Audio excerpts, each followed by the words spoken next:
Oh, thanks. 60 sheriff's deputies and agents from the district attorney's office of Santa Barbara swarmed over his property. 60 agents. I don't think even Scott Peterson had that many police in his house. They really want to get him. Why? They've been waiting 10 years to get him. In what way? They were embarrassed by Michael Jackson 10 years ago. After the original investigation into the boy whose name we still don't say, but in that case, the police felt that because Michael paid the boy's family off, they never got the chance to have a criminal investigation. So now they're getting the chance. They've in fact sequestered the family of the child involved now, so that Jackson can't get to him, and his people can't get to him. Interesting, but there appears to be almost a vendetta on the part of the district attorney in Santa Barbara. One reason is that Tom Sneddon, who's the district attorney, was the subject of a Michael Jackson song. As Michael Jackson's fans know, in 1995 on the album History, there's a song called DS, and it's supposed to be about a character named Dom Sheldon, but the district attorney's name is Tom Sneddon. And at one point, Michael shouts out a name that sounds like Tom Sneddon, and the song is all about how you didn't get me, how Michael got away from him.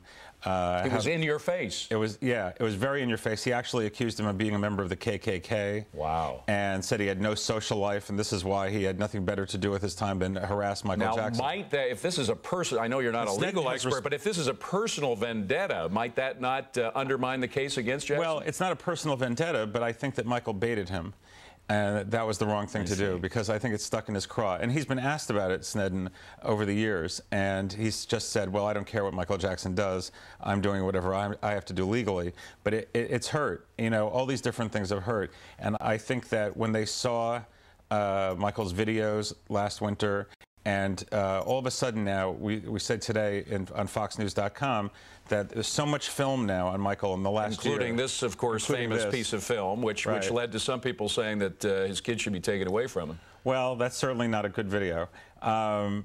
But I think all the video that's been taken in the last year that Michael authorized, there's tons and tons of it. Well, there was that Martin Bashir documentary, and he actually filmed Martin Bashir filming him. So there's a lot of... Would that play into any case against him? Oh, yeah, sure. All of that's going to come out because it's likely that the child who's involved in this case is somewhere on that film.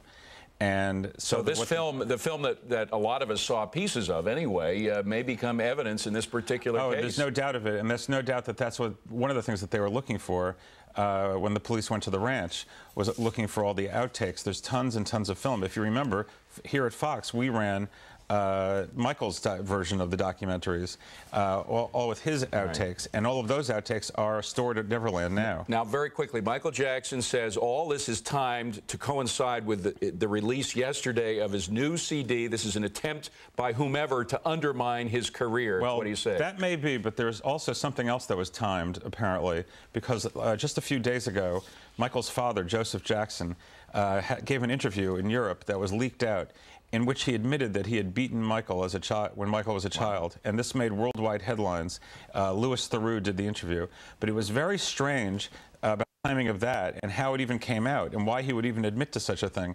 And one wonders at this point whether Michael didn't know that there was something coming, and they were already building a case to defend, to say that he had been a battered child, which he undoubtedly was. If you want the 411 on this case or any entertainment case, Roger Freeman, FoxNews.com, producer extraordinaire. Only the Strong Survive. If you like Stax Records, which preceded Motown, you got to see that movie. Is it out on? It'll be out on DVD February 1st. Only the Strong Survive. Great to see you, Roger. Thank you, David. Thanks very much.